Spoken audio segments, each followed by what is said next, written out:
you, ladies and gentlemen. It is very difficult to give a session after lunch, okay, for the speaker, and even it is difficult for the audience who's actually trying to listen what the speaker is saying about.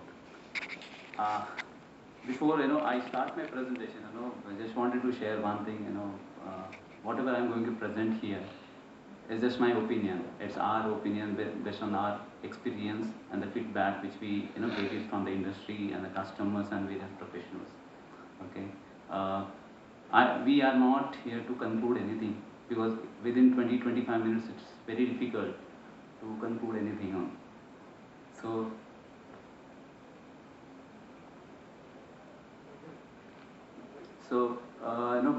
when I was coming here, I just got an WhatsApp message from my daughter.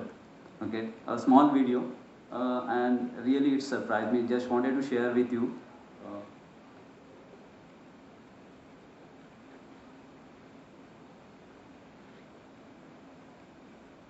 Please.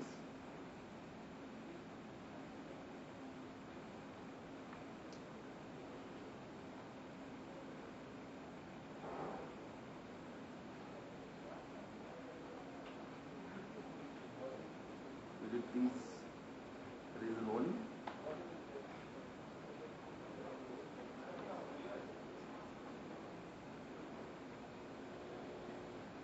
Remote voting means we can vote sitting at home. But is that secure? Very small video.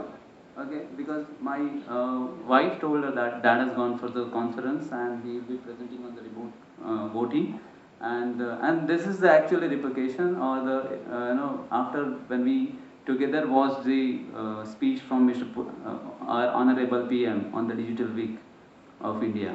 So this is exactly making me to realize that youngsters want security in place. Earlier it was that security is nice to have, but I'm pretty sure the days are not far that security will be the must. Okay. Last 1.5 day, actually, we are talking a lot on the system security, the voters' privacy, and a lot of things. Okay, and I thought of presenting a different aspect, specifically from the infrastructure point of view. Okay, so most of the guys, have already presented on it. Okay, Honorable Sri Haribabu and Dr. Sir Chandraji have already talked about network security.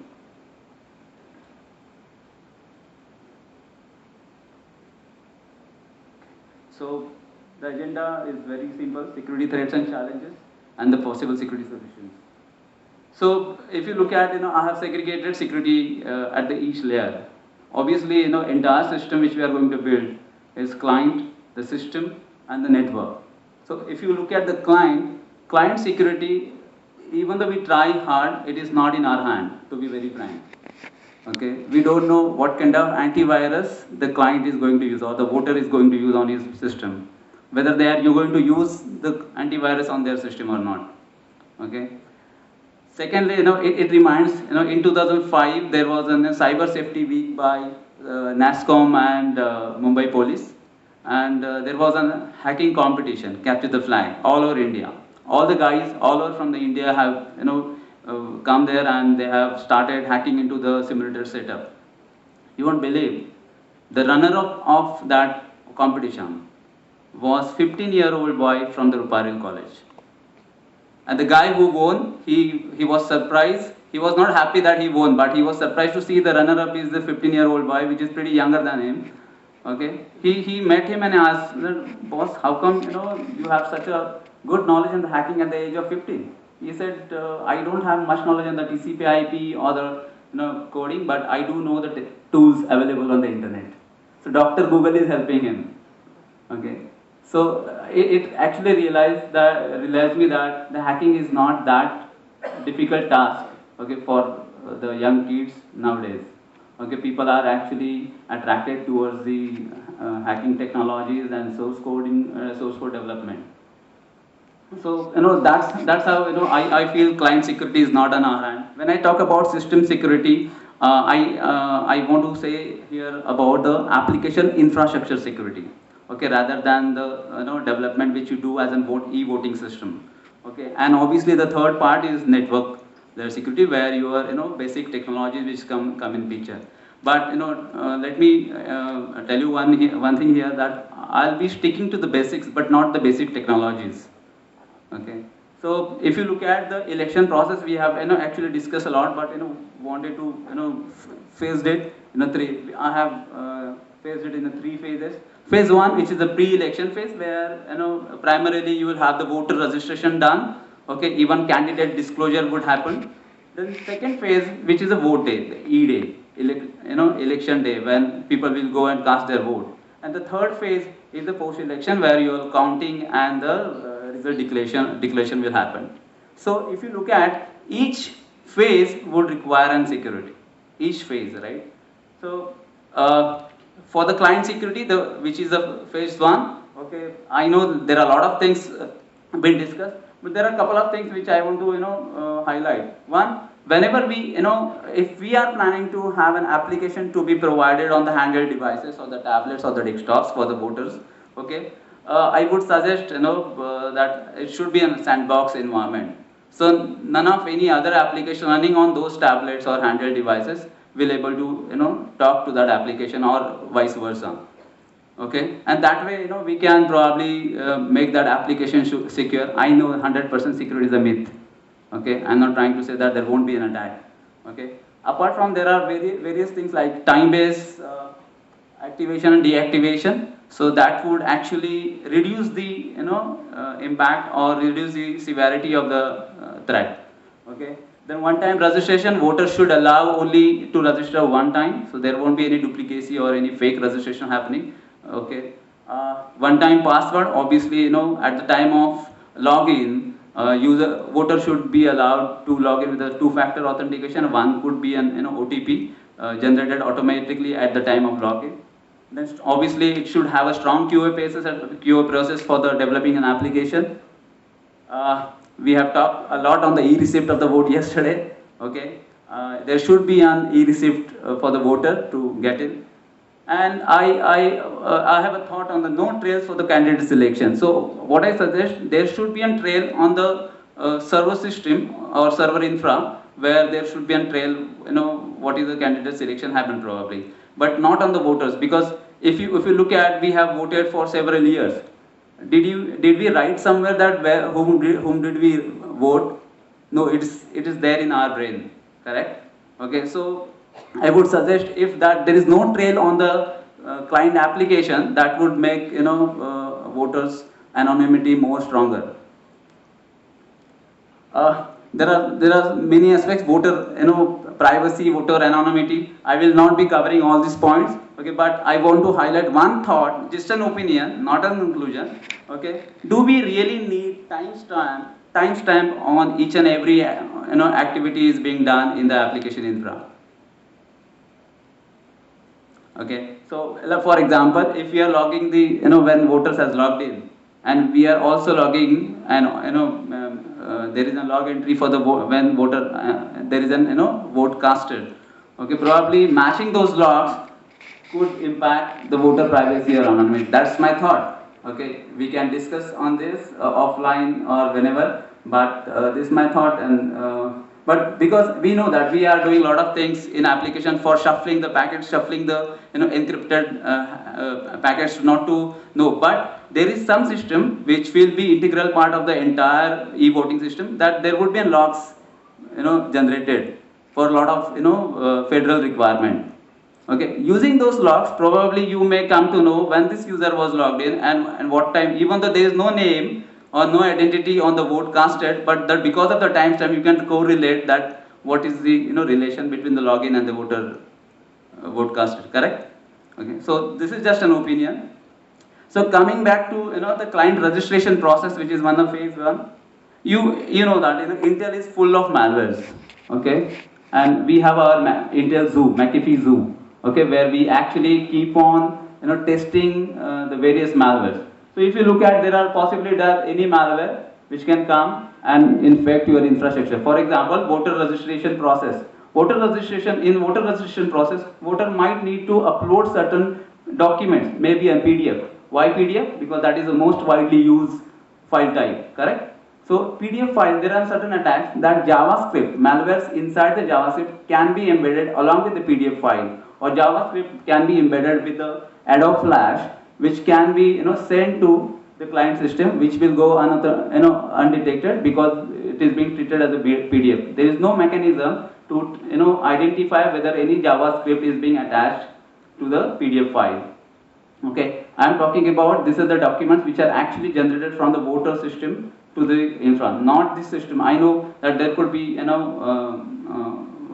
statement from your side that file which is being sent from the voter infra to the voter, vote infra to the voter, okay, would have the digital signature. But I am talking about the ration card PDF or the Aadhaar card PDF, okay, which is actually voters document, which will be uploading, which he will be uploading on the vote infrastructure. Okay, so if you look at, if you have a just a solution that if you have a technology which will do the gateway anti-malware scanning, which will have a deep file analysis kind of thing, browser emulation kind of technologies, which will help us to prevent the attack at the gateway level itself. So it will, and there are certain technology in the market. Even Intel has it. I'm not here to market the Intel products. Okay, but thing is there are certain technologies, and the point here is no need of reinventing the wheel. Okay, there are certain technology which will give you such kind of prevention mechanism in place. So any malware coming from the PDF kind of format can be prevented at the gateway itself. So your voter registration process could be smoother and secure.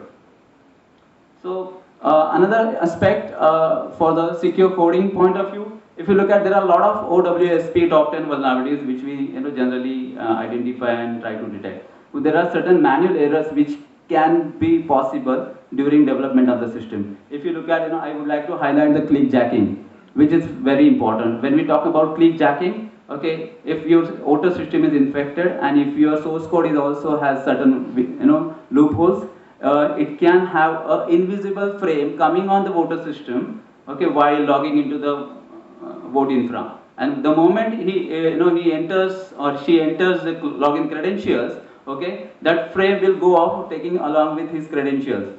Okay, and there would be an error saying that system not available. Again, voter will try to the original website and he will be logged in. So he will say, okay, there was some problem earlier, maybe internet connection loss, and so I could log in. But because the frame was invisible, because of the X frame is equal to deny was not implemented in the while source coding. Okay, so just a thought, maybe a manual error could be a part of your vulnerability assessment process, but these are the things which we need to take care while developing a system. The important day, the E-day, election day, when people are going to e-vote, and when we talk about remote vote, I'm just concerned about the remote vote. Okay, so when we talk about the remote vote, okay. So, DDoS is the area we are actually really concerned about, and many giants over here who are actually providing the DDoS technology have already spoken about it. Okay, but I still feel we should not create a much hype on the DDoS attack. To be very frank, our ISPs are well equipped enough to handle the DDoS kind of technology. I don't underestimate the technologies which are there in the cloud for preventing the DDoS attack. However, our ISPs, our infrastructures are pretty ready to handle the DDoS attack, and we can still reduce that kind of its severity by isolating the remote election phase from on a geolocation base. For example, you can have election day for US on a day one. You can have election day, a separate election day for Africa. So you can just concentrate on one territory. So IP address coming from those country or those territory or those geolocation can be allowed. Rest of things would be blocked. So there are many other ways to block it, but yes, DDoS is the thing which we need to take care of. Apart from that, very important thing is real-time situational awareness, which is very important on the election day. Okay, many our friends have already spoken about the anomaly detection and all. So real-time situation. If you have a solution which will give a single dashboard where you will see all the things being, or all the things being displayed on the screen, what exactly going wrong. For example, if a voter who has registered from the California, and if his vote is coming from somewhere from the Africa, would be, detected as anomaly, correct? If your voter application is being used, and if you see that there is a, particular application being used, but the underlying process is not mapped to the actual standard application, so that could be considered as an anomaly. Okay, so there are certain technologies which are available, that network behavior anomaly, which will give you the real-time situational awareness. Also, we need to take care certain feeds from, taking the certain feeds from the third party, like IOCs, indication of compromise and the indication of attacks, which will, help you to prevent the certain loss, certain attacks, and you can take the action immediately before it, occurs in your environment. And HoneyNet. Someone was talking about the HoneyNet, and one of the country, I think Brazil, have called certain hackers to test their system. I tell you, if I am the hacker, I'll not break the system at the time of that, call. I'll keep the last step as it is. I'll say I failed. This system is completely proof. Okay. I'll not break it. I'll wait for the election day to occur, and then I'll use the same methodology to break the system. Okay, so calling the HoneyNet, having the HoneyNet, calling the hackers, yes, it is the good. But after that, there are a lot of things to be done from the, from analysis point of view, how these hackers have done, and what could be the next step these guys would have done. Okay, so yes, I agree that HoneyNet is important.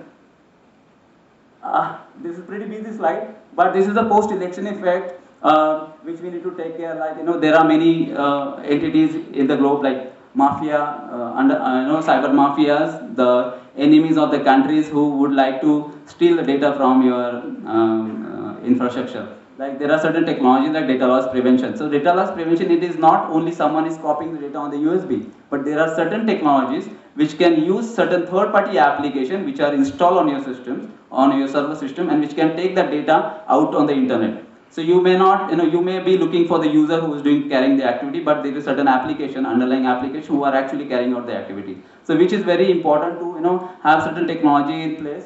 So very important is solidifying your system. It is not the hardening the system.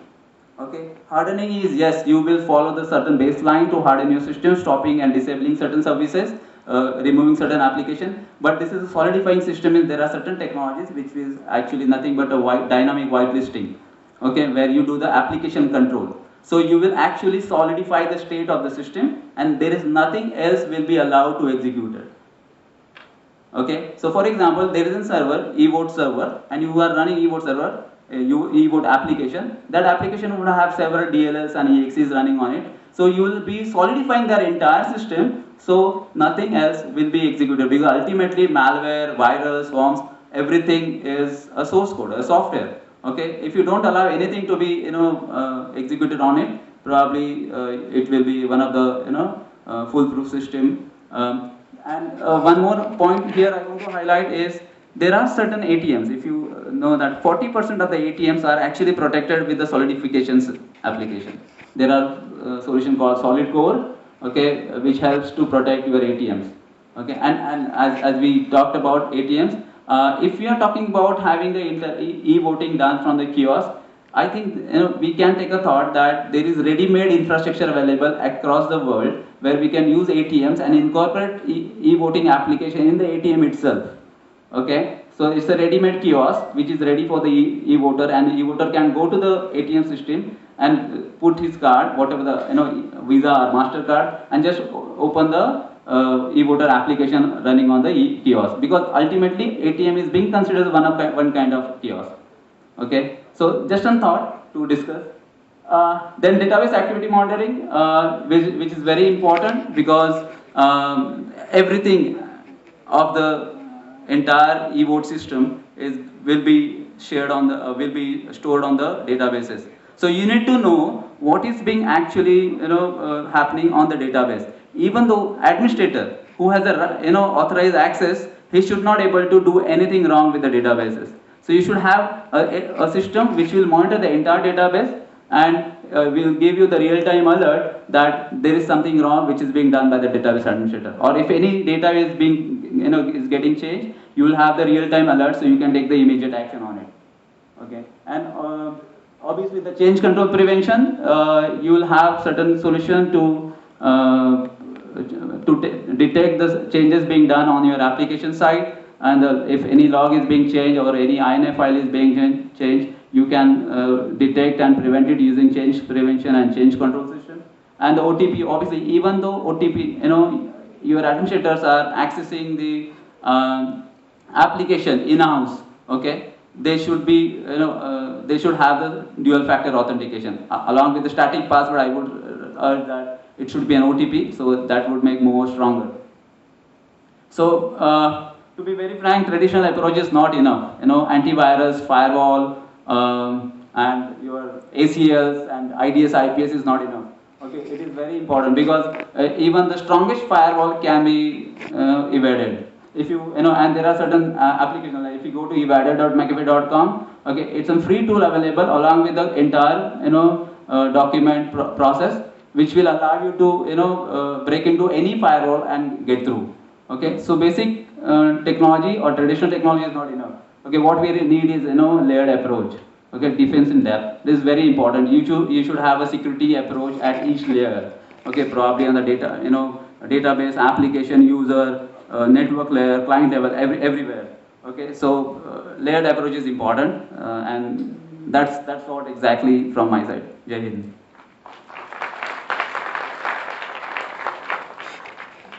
Thank you, Dinesh. Thank you very much for a nice presentation. Any question? Yeah.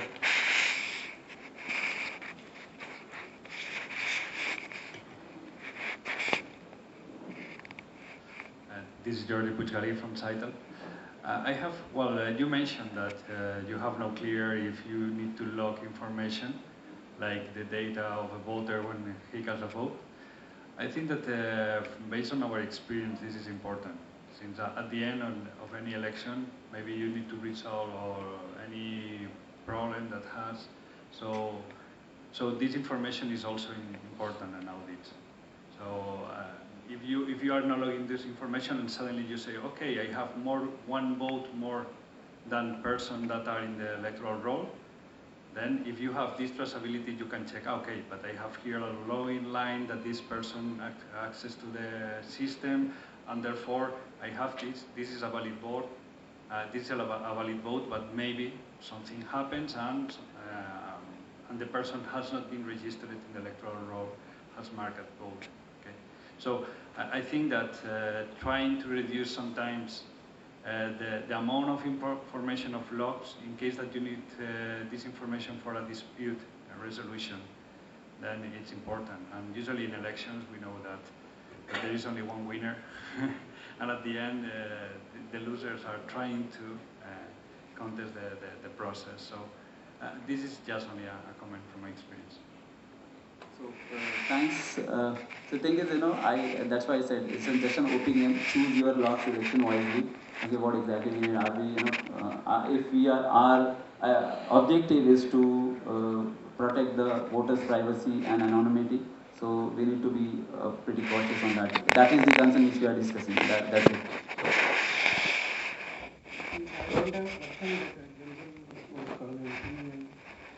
Which comes to the mind. We talk about security, correct?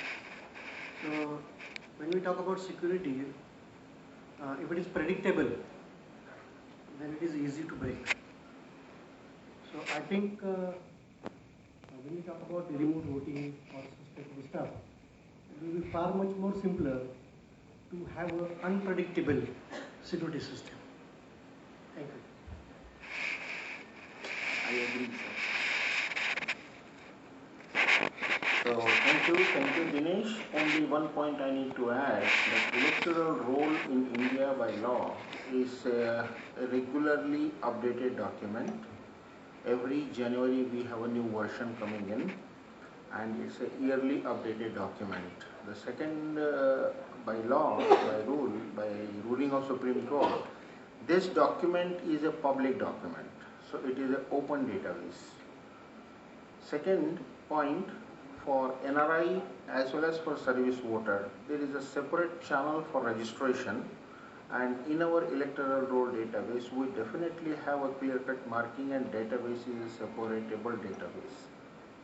Since Dinesh pointed out certain points in between, I thought that I will add that information to the August gathering. Let me go ahead to the next